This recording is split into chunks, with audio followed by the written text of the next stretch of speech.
Okay. Hello, hello, hello. Super excited to be here tonight and to see so many of y'all and excited to answer lots of questions about OCD and all of the things. So I'll give just a few minutes for folks to come in before we dive right into questions. I'll introduce myself a little bit, but just want to start by saying that I am so glad to see all of you here, either live or if you're watching later, to find out about OCD, to connect on OCD, to ask questions. And I just want you to know that you are not alone on this journey. So if you are watching live, please feel free to add questions at any point in the chat. I'm really big on trying to get to as many as possible. If for some reason I don't get to your question, or if I try to change it up and get to some different categories, you can always feel free to reach out to me afterwards, and I'll make sure you have all of that information. I know that I've been on quite a few NoCD streams at this point. I'm also an IOCDF lead advocate, so some of y'all might know my story, but I'll give a little bit of background. And if you have any questions about my journey specifically, I'm happy to answer those. But really, I want to be here to answer questions about your journey and all of the things that you're experiencing, because I want you to know that I have been there. I am someone with OCD. I'm someone who's been where you all are and have struggled a large part of my life. But I'm in a place now that I never thought I would be, where I'm able to experience joy and experience life. And it doesn't mean that things aren't hard and that things aren't challenging on some days, but it does mean that I'm living a big, bright, beautiful life in ways that I absolutely never thought possible. So I'm Katie. I grew up, from before I can remember, having all sorts of different themes related to OCD, jumping from things around needing things to be just right to harm OCD, navigated things with scrupulosity, with religion, with POCD, false memories, real event OCD, anything you could possibly imagine. But a really big part of my journey came because I kept it a secret for a really long time. I am also clergy. I'm an ordained minister, and I was worried going through my ordination process that it would harm my role in ministry or the way people viewed me if they knew what I was experiencing or the struggles that I was having, the intrusive thoughts that I was having. And it prevented me for a really, really, really long time from getting treatment. And eventually, when I did finally get treatment, exposure and response prevention, along with acceptance and commitment therapy, which we're definitely going to talk about tonight, and I hope y'all ask lots of questions about that, it was very much life-saving for me.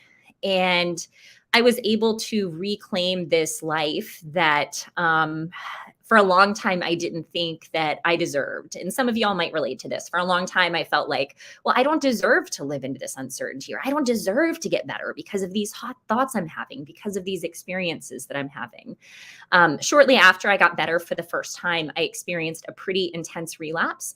I work in an intense job as an interfaith chaplain and experienced back to back to back losses, where my OCD really latched onto those losses that I was experiencing and started to blame myself for the deaths of people close to me, feeling like it was my fault, not just as a minister, but in really, really tangible ways.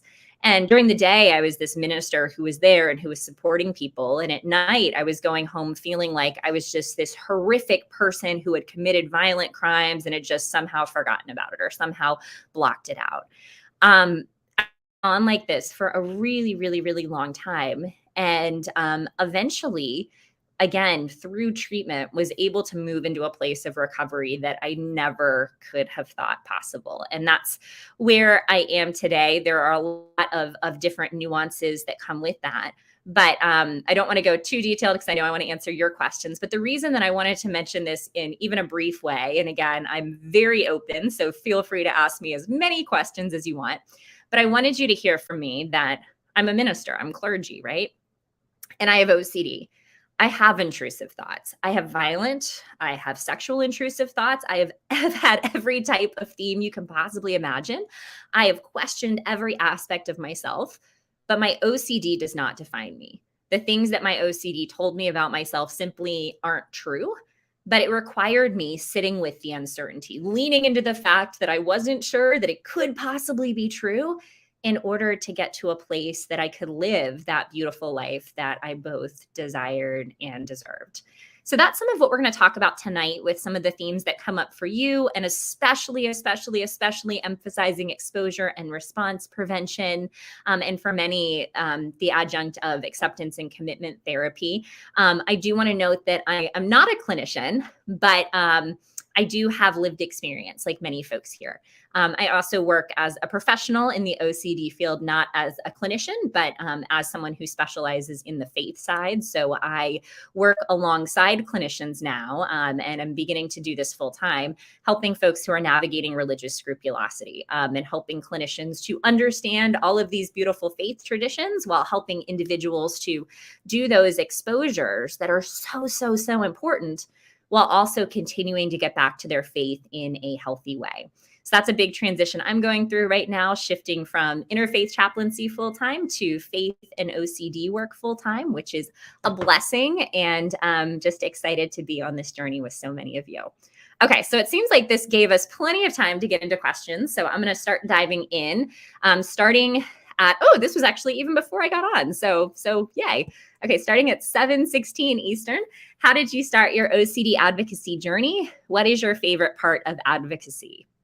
Sandy, there are so many different aspects to this, but I think for me, the shortest possible version is after I experienced a pretty intense relapse in 2018. At that point in my life, I didn't want anyone to know that I had OCD. I had already been through the whole realm of treatment one time, and I was still so incredibly private about it. I was working as a school chaplain. I was a chaplain and pastor to 3,500 people. And in my mind, if they knew what I was going through, they would think there was something wrong with me. They wouldn't respect me. Down the road, I realized that was not the case. It was actually quite the opposite.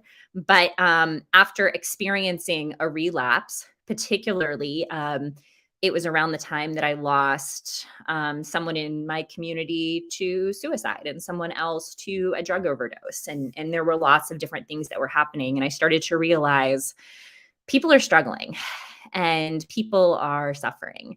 And for the first time, I realized I needed to put aside the idea that I was embarrassed about being a minister with OCD and step up and let folks know that clergy, counselors, teachers, anybody that you can imagine struggles, and that there is no shame in struggling and that there's no shame in getting help. So I really made a commitment that I didn't want anyone to suffer the way that I had or the way that I had witnessed those in my circle suffer, and started to step up for the first time. And my favorite part of advocacy, there are about 10,000 things that I love, but I love getting to do live streams. I love connecting with folks at conferences. I love leading support groups and special interest groups. Particularly right now, I love all of the work that I do around faith and OCD, and really helping folks know that those two things don't have to be mutually exclusive, and that it's possible to have faith in yourself, faith in your treatment, and faith in God, whatever that looks like for you and your beautiful, unique tradition. So those are some things that fit together in neat ways for me. And that flows really nicely into Joey's question at 8:01. Any tips to overcome religious OCD? So here's a big piece. I talk about religious kind of facets of OCD all the time, but I want everybody on here to know OCD is OCD is OCD. Okay. So OCD makes us feel like the theme that we are navigating is really special. Okay. I mentioned a lot of my themes earlier so that y'all would know that you're not alone. But even with each theme that you experience, it's still just OCD. It's this doubting disorder. It's this disorder that causes you to obsess about things and to do compulsions to try to alleviate that anxiety. So religious OCD just happens to be the flavor for some individuals, either for that week, that month, that year, or that lifetime. And it means that that's the thing that's the most significant or the most important to you. For some, that might be harm OCD. It might be POCD. It might be just right OCD. And again, OCD tends to latch onto the things that you value most. So if you're struggling with religious OCD, it's probably because your religion and your faith is really, really important to you. Now, the response to that is exposure and response prevention, which I'm sure some folks on here have heard of that. But just to reiterate a little bit, exposure and response prevention is the gold standard treatment for OCD that you want to engage in with a licensed clinician, just like you can do through Run OCD, like the stream that we're on tonight. And what you're doing is, with the help of a clinician, you're being exposed over and over again to those things that you're afraid of. In the example of religious OCD, that might be saying some, even if it sounds scary, of your blasphemous or intrusive thoughts out loud. It might mean praying imperfectly. It might be living into some of those things that are really scary. That's the exposure part. The response prevention part is that you are preventing yourself from doing the things that are making you feel better when you do those exposures. So the idea with response prevention is you do that really scary thing, right? And you're not doing any behavior that makes you feel better. You're not engaging in reinsurance or compulsions. So the tips for overcoming religious OCD are, of course, to engage with a professional to work on exposure and response prevention, and to know that when you're doing those things, that it is not opposing your faith tradition. It's not opposing your religious tradition. It's actually opposing your OCD so that you can get back to your faith in a way that's meaningful and value driven. And Joey, I know that it's hard. A lot of the work, again, that I do professionally with individuals and with clinicians is navigating this space of faith and OCD. But it's important to note that OCD is not a faith issue. It's totally possible to live a really healthy life with your faith and to separate that from OCD. But that exposure and response prevention piece becomes really important to get back to that value-driven version of your faith. So I hope that answers your question. Feel free to drop some more in the chat if you have any questions. Carly at 802, once you're in recovery, do you have any tips on how to prevent relapse? Yeah, Carly, that's a great question. I actually just posted something on Instagram about recovery this week. And I feel strange citing my own Instagram, but I feel like I've said this better than I'm going to say it out loud. And I was posting about how recovery from OCD isn't the absence of intrusive thoughts or uncomfortable feelings. It's a consistent commitment to living your life and moving towards your values regardless. And the reason I wanted to define recovery first is sometimes I think when we move into a space of recovery, we make the assumption that we aren't going to have any intrusive thoughts anymore. We're not going to have any negative feelings anymore. Everything's just going to be hunky-dory. I feel like that was a weird, I don't know why I just said hunky-dory. I feel like that's from like the 90s. But we feel like everything is just going to seem really, really simple, really, really easy, right? And recovery isn't about that. It's not the absence of those intrusive thoughts or those uncomfortable feelings. Rather, again, recovery is that you're in a place to use all of your skills and all of your tools, consistently committing to living your life in a value-driven way, regardless of the things that you're feeling or experiencing or those thoughts that come up. So the biggest tip that I have on preventing relapse is finding recovery in a way that you almost expect intrusive thoughts to still come up. You almost expect things to still be hard sometimes, but you are so prepared to use your skills and tools regardless, that when OCD comes and knocks on the door, you say like, okay, this doesn't mean that I'm not in recovery. It means that I have OCD. And I'm so prepared to respond to this. I'm prepared to sit with that anxiety and to continue moving towards my values, remembering that your recovery is not defined by the thoughts that you have or those emotions or feelings that you're experiencing. It's defined by your ability to continue to move forward in a way that's value-driven. It also doesn't mean you have to be perfect, right? It doesn't mean that we won't sometimes slip up. I definitely engage in compulsion sometimes when I make a mistake. But here's the thing with recovery. I think as a part of recovery, you continue to hold yourself accountable for that. You say, okay, I'm going to give myself lots of compassion. I might have engaged in a compulsion, but my recovery is so important to me that I'm not going to do that again. I'm going to hold myself accountable to continue moving forward in a value-driven way. So sometimes with that, I'll say that we are compassionate without being satisfied, right? So we're compassionate with ourselves when we might make mistakes during recovery, but we're not satisfied with the place that we are. We're just going to still continue to push ourselves to that recovery space that we want to get. Okay. VA girl, thank you. Thank you for having me here and for being on here and asking questions and all sorts of things. Um, this is a great question, and I actually haven't heard this come up in a recent stream, but it is so incredibly prevalent. So I'm so glad that you asked this. So Pa at 8:02. Every time I drink alcohol and don't remember every detail, the worst thoughts of what I could have done come to mind. I think that I did something horrible and out of character. How do I cope? So, a lot of times we'll call this false memory OCD, which is a great way for folks to find each other. But it's important to note we're not really talking necessarily about a memory. We're not really talking about something that's actually happened. We're talking about something that we almost create in our minds. This was one of the most difficult types of OCD for me to overcome. And let me say, it's not because it's harder to actually overcome. It's because for me, it clung to something that was the most important and the most significant to me. And I think sometimes this can definitely happen when folks drink alcohol. I actually navigated this even without drinking alcohol. It was around kind of a traumatic grief and loss event for me. But what happens is anytime we have a question about something, we, as folks with OCD, start to question that event. It might start really, really small. Like when you're drinking, you might think, okay, oh, I don't remember exactly what happened before I went over to the bathroom. What if something bad happened? Well, I'm just going to check for just a second to fill in the blank at that 10 seconds that I can't remember. Well, as soon as we do that, we've opened that whole can of worms. And I will tell you, I started like that on a couple different events and eventually went to a place where I had completely concocted a crime in my mind that I could have committed in the 3 minutes I couldn't account for during the day, all kinds of stuff. But the question becomes, okay, how do you cope, right? How do you get out of this? Well, it's just like I was talking about with that religious OCD. It's that exposure and response prevention. It's working to expose yourself to those fears that you're experiencing, but prevent that response, not do anything to decrease that anxiety.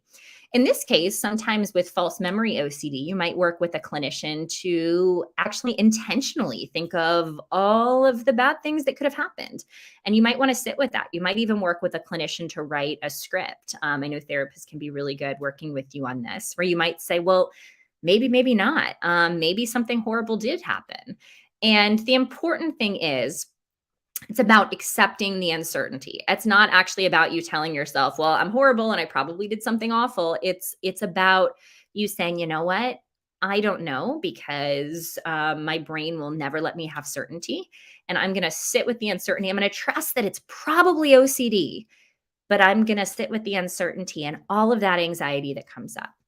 And what's going to end up happening is that it's going to be really scary at the beginning. It's going to feel completely irresponsible. It did for me. I had nights where I almost called the police on myself because I thought, well, what if I really did commit a crime and just forget about it? And what happens with false memory stuff too is you start to think, well, what if I did this? And sometimes you'll try to bring something to mind to make sure nothing bad happened. And once you bring it into your head, you think, well, I remember trying to not remember this. So does that mean it's actually a memory? Some of y'all that are watching know what I'm talking about. It gets really twisted.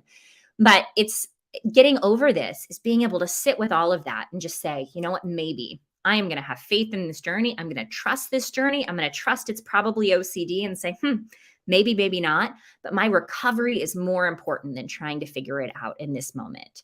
And what ends up happening, you don't feel that same level of anxiety forever. And it's eventually, my therapist told me this a long time ago, and I didn't believe her. You almost stop caring. You stop trying to figure it out. Because you never have certainty. I never have certainty about anything. I don't have certainty that the roof isn't going to collapse on my head right now. But it becomes, it gets to a place where it doesn't matter, where it seems so insignificant because you're like, no, I'm pretty sure that's OCD. Yeah, I don't have certainty about anything, but I'm pretty sure it is. And it gets so much easier over time where you almost stop asking that question. I hope that answered a little bit about the false memory piece, and happy to dive into this a little bit more too. Great question. Backdoor spikes. I feel as if all my thoughts now are backdoor spikes and I'm doubting everything now. Is this common with harm OCD healing? Yeah, I can't speak statistically, but I can speak from personal experience and from others that I've worked with professionally and in advocacy. And a lot of times when we're getting over themes, particularly those that are important to us or that feel like they attack our moral character, this backdoor spike comes up. And for those who don't know what a backdoor spike is, it's kind of this piece where you're getting better and the OCD spikes one more time in almost a different area. What typically happens with harm OCD is you're like, okay, I'm getting better. I'm feeling better about all of this. And then the backdoor spike comes, and you might worry, oh my goodness, what if it's bad that I'm not worried about this anymore? And you start worrying about not being worried. You start to worry, well, maybe I don't even have OCD to begin with. Or maybe it means that I'm a bad person because I'm not worried about this anymore. Maybe it's really dangerous that I'm not worrying about this anymore. So sometimes you actually end up becoming concerned about not being concerned. Your recovery becomes that part that you're worried about. So just for you to hear, OCD again is OCD is OCD. And sometimes with the backdoor spike, I like to think of it as it latching on for that last little bit where it's saying, come on, no, I'm right here, don't leave. That's what the OCD is doing. It's trying to get you to hang on to it. And I think the backdoor spike is a great thing to look at as reminding yourself that you're in a good place. That means you are really moving to a space where that content isn't bothering you as much as it used to. The backdoor spike means you're fighting your OCD, and keep on fighting. You are not alone in that. Okay. What's the difference between wanting to be a good person and moral OCD? Great question. So often we think of moral scrupulosity, and a lot of times, yes, folks with moral scrupulosity want to be good people. That probably was the biggest central core piece of most of my themes, was wanting to make sure that I was a good moral person. But I think the distinction here becomes how are you living that out, and are you consistently obsessing or compulsing about that in a way that it's taking over your life? Because there are lots of folks out there that, yeah, want to be a good person. They don't necessarily want to hurt anyone, don't want to cause harm. But moral OCD becomes when you take that to an extreme, where you are spending countless amounts of your time thinking, well, did I do something wrong? Am I going to do something wrong? Is that thing that I did, is that wrong? Did it cause harm? If I don't do this, could that cause harm? It's where you start to really obsess about that, and also potentially do compulsions to make sure nothing of that is happening. Typically, folks who want to be a good person, if they make a mistake or if they do something that's maybe not perfect, they're able to kind of let it go and say, oh, okay, made that mistake. I'm going to move on and do better next time. Typically, folks with moral OCD will tend to latch on to particular events for long, long, long periods of time. I know for me, I've made lots of mistakes in my life, and things that if I confess them to a therapist, they're like, okay, those are mistakes everybody makes. Move on with your life. But for me, it's like, well, no, I have to be perfect. I have to be morally perfect all the time. So folks with moral OCD tend to hold themselves maybe to a different standard than they hold other people. Okay. I've been using no CD therapy for a while, and now I've gone through a new event and can't stop feeling anxious. My chest hurts every day, and I don't know how to make it stop. Yeah, Haley, I'm so glad that you're in treatment and that you're engaging in that way with no CD. First of all, that's awesome. So the fact that you're doing that is just fantastic. Um, know that new events pop up, new themes pop up. I know I mentioned earlier that I've been through every type of theme you can possibly imagine. Please know that whatever that is that's coming up for you, the treatment is the same. Exposure and response prevention is the same. I would definitely encourage you to talk to your therapist about this and what you're feeling. And know that sometimes these physical symptoms do come up as a part of anxiety. And I can see in what you're writing here, you said, I don't know how to make it stop. I think some of it is switching that language that you have. A part of our treatment, we're not trying to make it stop. We're trying to learn to sit with that anxiety so that we can handle it, so that we're okay with it. We're trying to let it be there. And please don't get me wrong. That doesn't mean that you are going to be as anxious as you are in this moment forever. But by allowing yourself to sit with it, that's actually what makes your anxiety decrease. So please know you're not alone. Please know it does get better. But I would encourage you to try to flip your language a little bit from I can't stop feeling anxious to I know what this is. I'm willing to feel anxious, and I'm going to treat this just like I have with my other versions of OCD or my other subtypes of OCD because I have the skills and tools and I can handle it. So I encourage you to do that, Haley, and know that you're not alone. Let's see. I'm going to scroll down and see if we have a ton of questions here. I'm going to see if I can hit some stuff that we haven't hit quite yet. So let's see. But do you just want to point out to Devika, please know that I think there are a lot of others on here who might feel that same way, who feel like they're going through all sorts of different emotions. That fabricated world that you're talking about, I think a lot of folks can relate to that of kind of feeling like you're maybe separated from the things that are going on around you. And please know that that you, and I can't diagnose you obviously, but if you are diagnosed with OCD, please know that is something that sometimes folks experience. And sometimes there might be some other things that are going on too, but I will say that I felt all the time like I was different, like I was quote unquote crazy, which is not my favorite word because I think we're all just living life and doing the best we can. But even sometimes disassociated with what you're talking about, where it feels like there's a space between you and those folks around you. So I'd encourage you to talk to your clinician. There are mindfulness exercises and things that you can engage in to reconnect. But I also think that moving through evidence-based treatment like exposure and response prevention for OCD and trusting that process, that those feelings can level out, and also addressing other things that might be going on with your clinician. So I hope that you know that you're not alone in that, and please know that I had very much that experience too. Okay.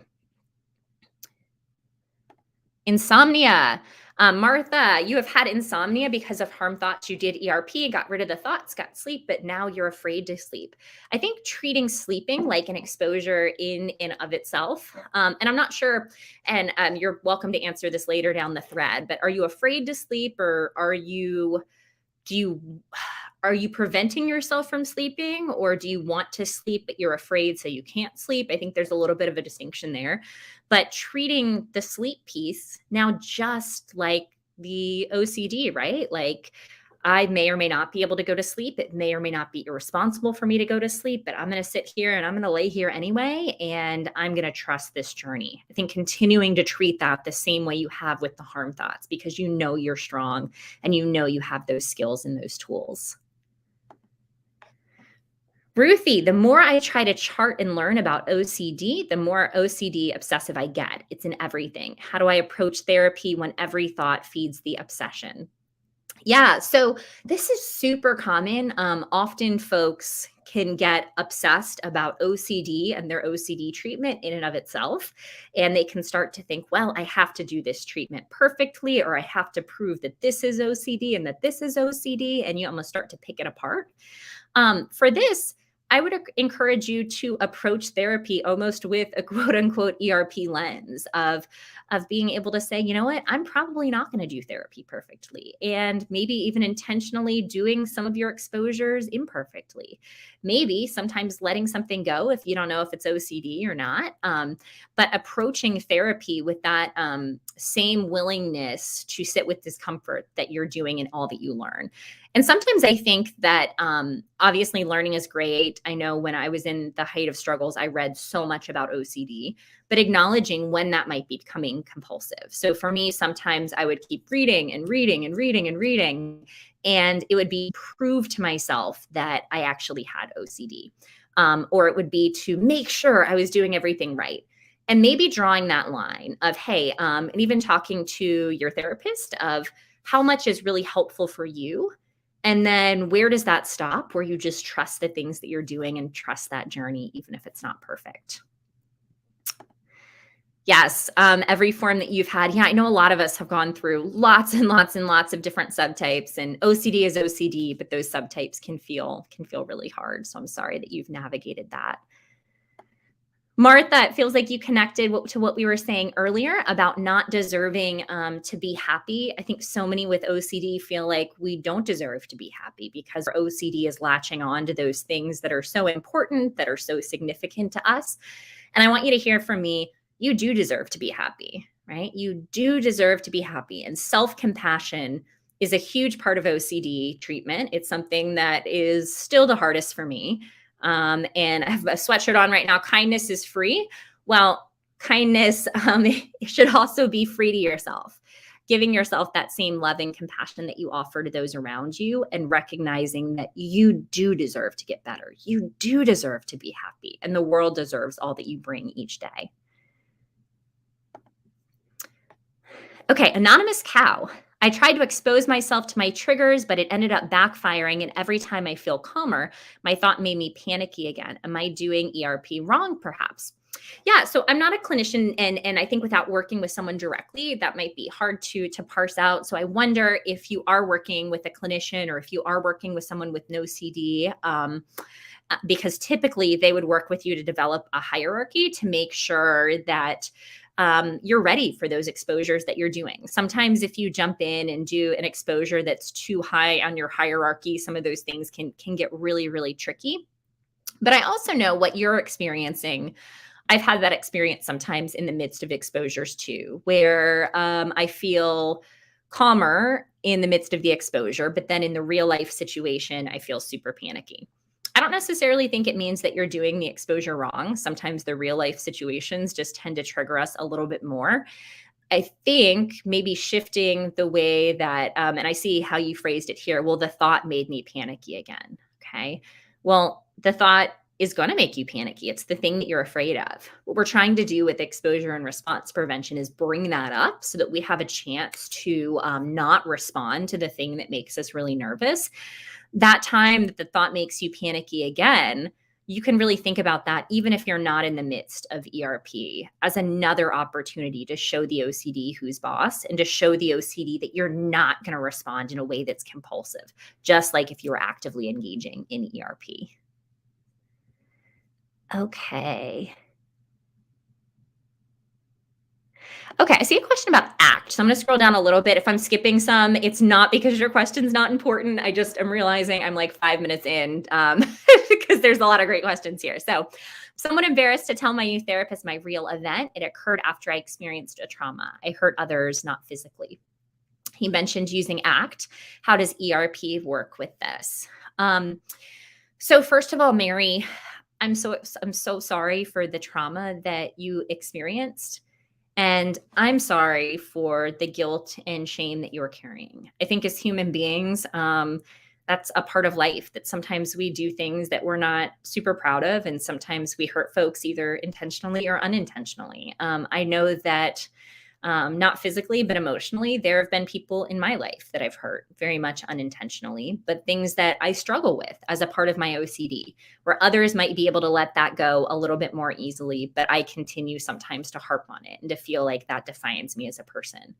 That doesn't define you as a person. And that's really where the ACT piece comes in. I love ACT. I'm doing my significant other, if he's downstairs, is going to laugh at this because I've been off the walls talking about this program because I'm so excited about it. But I'm working on my doctorate right now at the intersection of faith and mental health. And we're using ACT as that centerpiece. So I'm a huge ACT junkie. And ACT is acceptance and commitment therapy. And the way that your therapist, I'm thinking, might be wanting to use this is because of the values component.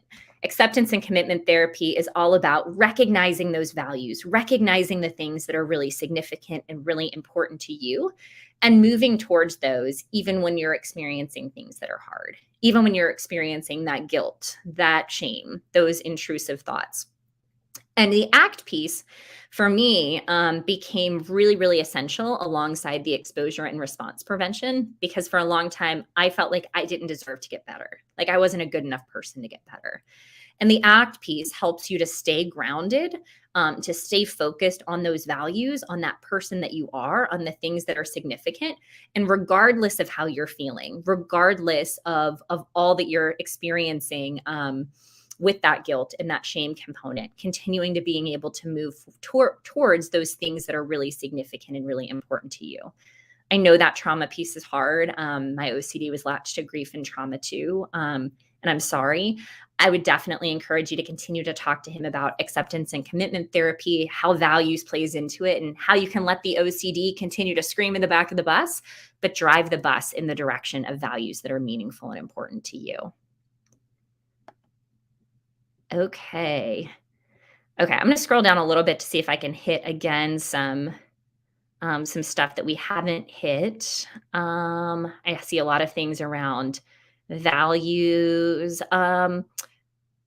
Okay, how about this? Because I saw a couple of questions here about values. How do you hold on to your values without succumbing to scrupulous and religious OCD?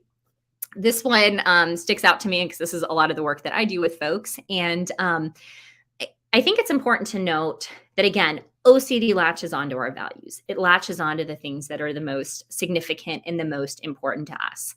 You don't have to give up your values, though. You don't have to give up things like your faith in order to engage in ERP.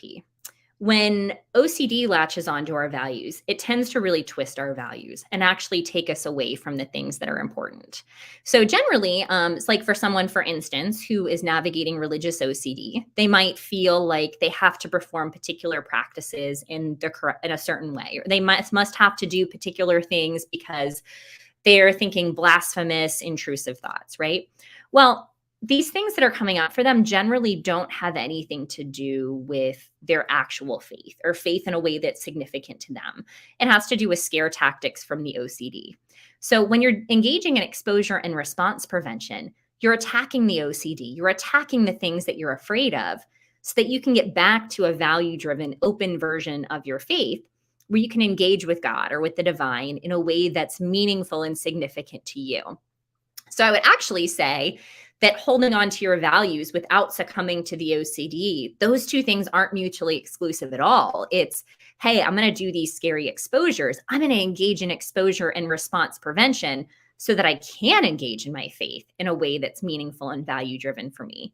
The OCD is going to tell you that that's not possible, that you can't do that.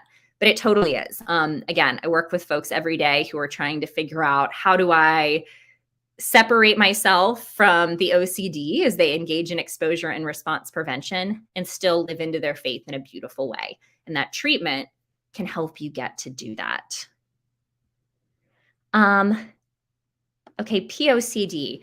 Thank you for bringing that up. I know this is a topic that a lot of folks struggle to sometimes bring up in these forums, and I really appreciate it. So how do you overcome POCD, the worst OCD ever? Very stressful being a parent.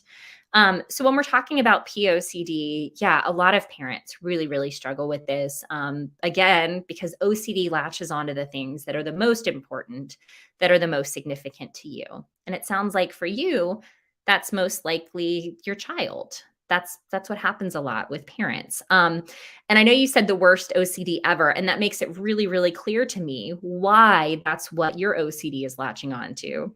Because every person I talk to says, my OCD is the worst ever. And this theme, I always said this, I would take any other theme except this theme. Like, please, any of the other ones, just not this one that I have. And that's how we really feel with POCD, especially, right? There's so much shame here. But I want you to know that the treatment is exactly the same. It's exposure and response prevention. It's exposing yourself and being exposed to those thoughts that are really shameful, that are really scary. It's working with a clinician to develop an exposure hierarchy and sitting with that discomfort. It's still being willing and wanting to be around your child, which sometimes the POCD will tell you you're not allowed to do.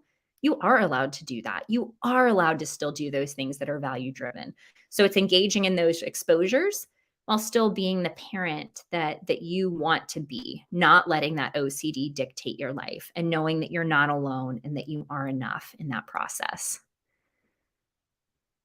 Okay. Yeah, I've seen a couple of folks that have brought up kind of anger and rage type pieces. We hear this talked about in OCD a lot.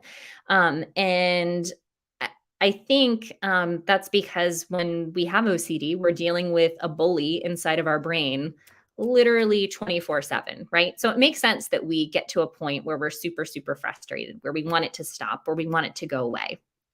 And I get it. Then when you feel angry, especially if you're navigating harm OCD, it might feel like, well, there it is, right? There's proof that my harm OCD is real, or that I'm bad, or that I'm a dangerous person. Um, I I feel like this is offering reassurance, so I don't really want to do that, but I would say it's probably not, right? It's probably not what that is. It probably just means that you have OCD, and that you're frustrated, and you also just happen to have your OCD attached to harm. Sometimes, our OCD loves to try to prove things. It makes a lot of connections where connections don't actually exist. But I would say for me, getting to the point of recognizing OCD is really frustrated. Oh, and I'm also really afraid of being a harmful person. Just because both of those things exist doesn't mean they have to be connected. But that could also be a really great place for an exposure. You could use those times that you get frustrated or angry and say, well, maybe, or maybe not. Maybe this does mean that my harm OCD really means something about me, right? And that might be a really good place to dig in with your clinician and latch onto that core fear, and really kind of hit OCD in a spot that's really tough for you. Okay. Wow, we have a ton on here. Yes, thank you, Frank. I think hunky dory is from the from the 1890s. Yeah, I'm only 31, so I don't know. I guess I'm an old soul, but yes. Um, let's see. Okay, I was in recovery and I'm suffering a relapse now. So if you could get to my question, it would be great. My life isn't easy now. I'm fearing so many unnecessary things that I don't believe in.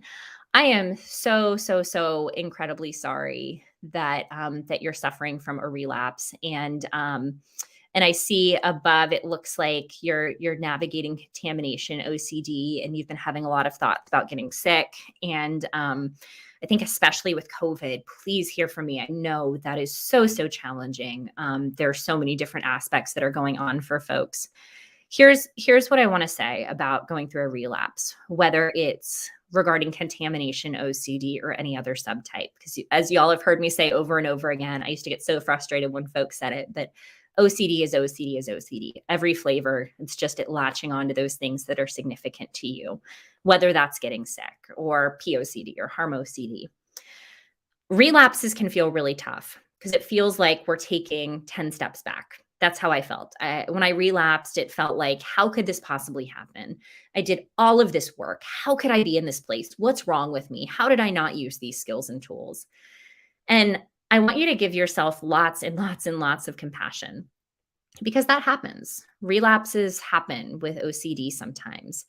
And yet, sometimes we call them a relapse, and sometimes it's just a lapse. It just means that, yeah, we've given in, we've engaged. I had in November a 4-day period that I was struggling worse than I had struggled in years. And I thought, this is it. I'm going back down this rabbit hole. And I want you to know that right in this moment, you have a choice. That choice of where you're asking, how do I get over the contamination OCD? The fact that you're in recovery, the fact that it sounds like with recovery, you've probably been through exposure and response prevention. Yes, it isn't easy, but you have those skills and you have those tools, and you've done this before, and you're able to do that again. And I realized that the second time around, yeah, it was still really, really hard, but you are so prepared, and you can use those skills and tools regardless of what subtype you navigated before. You can expose yourself to those fears. You can sit with that major anxiety about getting sick, knowing that if you don't, you're giving up your life to OCD.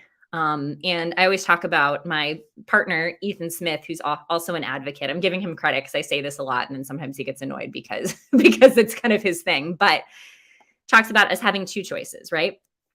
You can either continue to do the things that you're doing right now in this moment, and continue to get sicker. And we have certainty about that. Or you can take a chance. You can take a shot at recovery. Those are really the only two options we have: to continue doing what you're doing right now, in which we're certain that we're going to get sicker, or take that risk, take that chance, and have that shot of getting better. And I would encourage you to take that shot at getting better, just like you've done before. Okay. Let's see. Lots of thoughts here. Um, yeah, this is we talked a little bit about kind of false memory OCD earlier. This is hit and run OCD, which some folks think of as kind of a piece of that. Again, OCD can latch on to anything. The driving piece can be really tough for folks where we might drive and feel like, ooh, what if I hit something and feel the need to turn around and check. I used to have situations where I would drive back over and over and over again, take pictures in the road, look at police reports to make sure I didn't hit anybody, all sorts of stuff.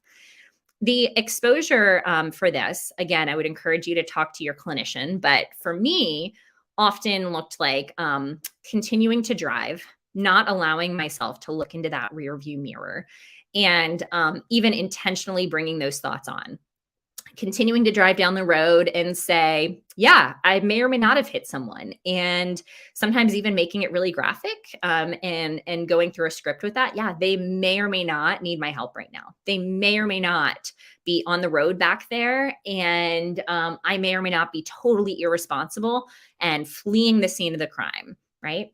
And continuing to sit with that and continuing to drive and saying, but you know what? I'm going to choose to believe that this is probably OCD. I'm going to sit with the discomfort that all of that stuff could be true. And I'm going to continue to drive towards my recovery anyway. So I hope that's helpful. I'd encourage you to talk to your clinician. There's all different kind of spins on this, and you can even write scripts with your clinician. But especially in that moment when you're driving, telling yourself, if I turn around and check, I'm giving into that OCD and I'm willing to sit with all of these feelings as I move towards my recovery. Yeah, it looks like a lot of folks are connecting with what Cam said on YouTube. Um, okay. Scroll down a little further to try to hit on some folks that I haven't hit on yet. Yeah, OCD, infiltrating dreams. Just wanted to note, Ray, yes, OCD gets into my dreams all the time, and then it's really easy to wake up and think, oh, this must mean something. It's just OCD while we're sleeping. Just OCD while we're sleeping. Okay, Nicole, just as a note for you too, and it looks like there are other folks in here who are connecting with this, that sometimes we end up having intrusive thoughts about a mental illness, thinking that we're the absolute worst, that we don't really have OCD, that we have a different diagnosis, that we're diagnosed wrong, or like you said, that they don't even have a diagnosis for us because our thing is just so weird and so out there. I think for me, that was another place that I struggled the most, was this concept of it's not really OCD. I must have explained it to my clinician wrong. I must have been misdiagnosed, and just nobody knows how like bad I actually am, all kinds of stuff. This sounds a lot like OCD to me. And without offering total reassurance, I would say that I've experienced this. Sounds like a lot of folks on here have experienced this, and that this is a really great opportunity to dive in with ERP and say, yeah, I may or may not have been misdiagnosed. I may or may not have something else going on. My thoughts may or may not be the worst, but I'm going to choose to trust that it's probably OCD and move forward with my journey because I want to reclaim my life. That's what I would encourage you to do. Okay, so let's see. Yeah, so this is another really big one, Nicole, just to kind of carry on with your theme here. It's convincing you that you won't be able to cope or handle it. You'll lose control. You'll go crazy. This comes up for folks often too. So just wanting to let you know that you are absolutely not alone with this. There are so many folks on this thread who are talking about that same experience. So I'm so glad that so many of you are having the chance to talk about this. Okay. How about this? Will at 8:33. Any thoughts on always seeing the same numbers like they're signs or things happening after thinking about them? Would it be easy to say coincidence if not for all the crazy consistency, recovery roadblock? I love how you said that, recovery roadblocks. That definitely can be a roadblock. I think again, great place for an exposure to say, maybe it does, maybe it doesn't mean something. But I want you to know that I am the queen of finding coincidences and turning them into something very, very palpable or something very, very real. That was actually I referred to in November having kind of a rough period. I was on vacation for Thanksgiving and I connected all of these really random dots with someone from my past and this truck and this and I saw this number and this horrible thing is going to happen. And in that moment, I kept saying, well, there's no way that this could possibly be a coincidence. And I realized that for the sake of my recovery, I had to let that go and I had to stop trying to figure it out.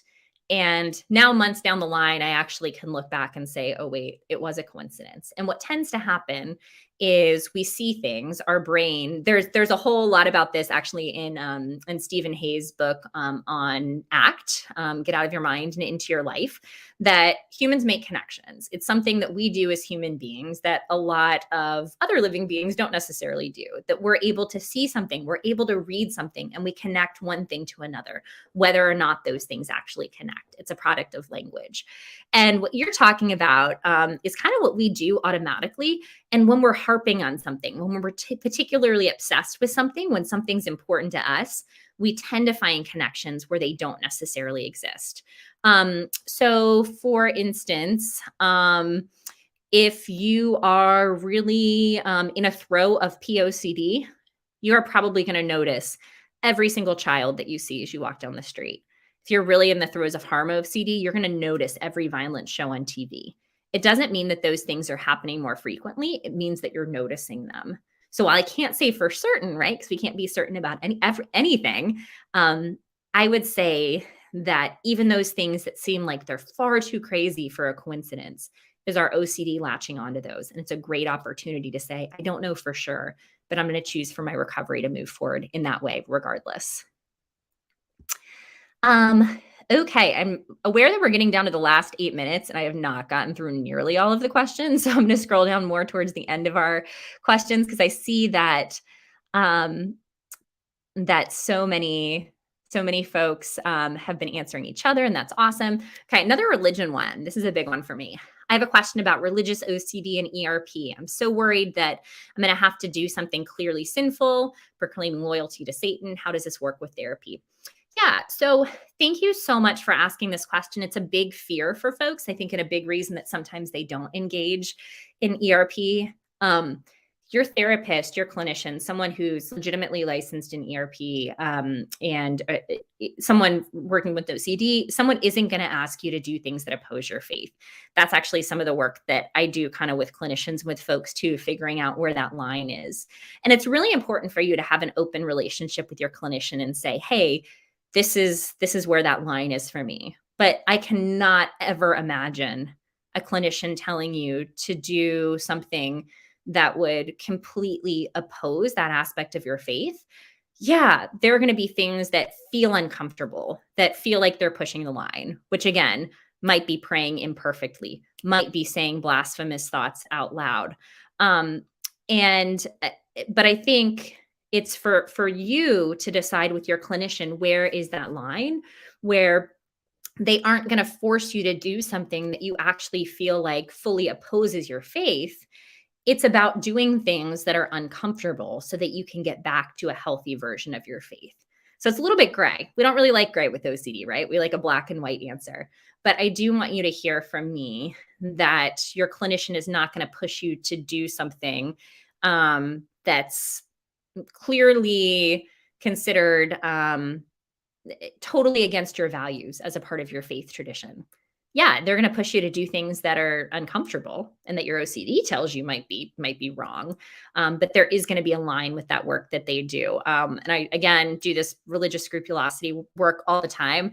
And there's definitely a way to do that. So for you, there might be a difference between what you're saying here is proclaiming loyalty to Satan and saying some of those blasphemous, intrusive thoughts out loud, which might still be really uncomfortable for you, right? But might not be crossing that line of your values. So I think there's a line there, and there's some great conversations that we can have with clinicians, and thankfully, working with someone who knows exposure and response prevention, like here with No CD, you're able to have those conversations. Um, okay. We scroll down. Yeah, I see lots of folks talking about POCD, lots of folks talking about movies and shows. Um, okay, magical thinking. Yeah, thank you, Paul, for bringing up magical thinking. And OCD kind of tempting fate on your loved ones. So magical thinking when we're talking about OCD is kind of going back to making connections where maybe connections don't necessarily exist, feeling that something that doesn't really connect to something else in a tangible way is going to create some sort of chain of events or make something bad happen. So, for instance, what Paul's talking about, it might mean that saying something incorrectly or without touching something in a particular way, or if I don't say this word correctly, or if I don't write down this number, that I'm tempting fate on a loved one, that something horrible is going to happen. And the exposure around that would be, again, sitting with whatever that thing that you're afraid of is and saying, yeah, I may or may not be tempting fate, but I am still not going to engage in that ritual that I feel like I have to do regardless. I know magical thinking is hard. That's one that was really tough for me.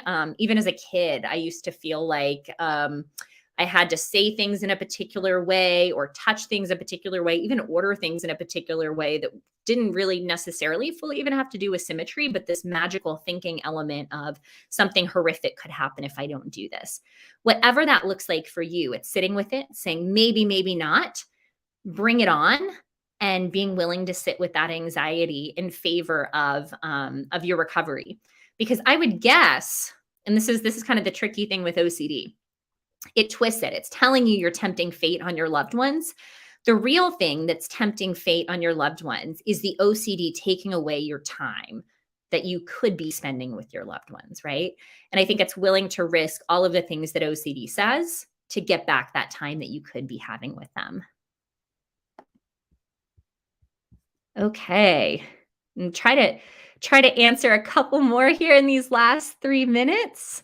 Um, sounds like a lot of you all are um, yeah.